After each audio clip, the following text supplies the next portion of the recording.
mais cela semble maintenant inévitable. Vous avez dit qu'il y aurait des conditions pour cette extension de l'article 50. Pouvez-vous nous dire quelles sont ces conditions?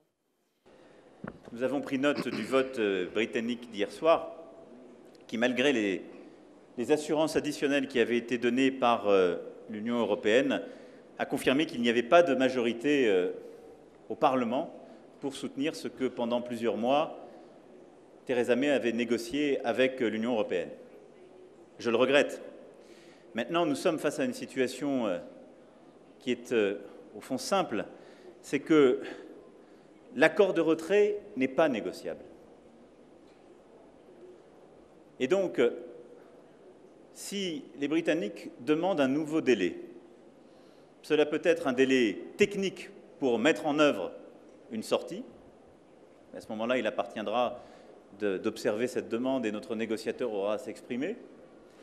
Mais si un délai additionnel était demandé, il faudrait alors qu'on nous explique pourquoi en faire, et en particulier qu'il apporte quelque chose, et donc que ce ne soit pas pour renégocier un accord que nous avons déjà négocié pendant de nombreux mois, dont nous avons dit qu'il n'était plus négociable et dont nous avons constaté à multiples reprises qu'il ne donnait pas lieu à une majorité positive au Parlement britannique.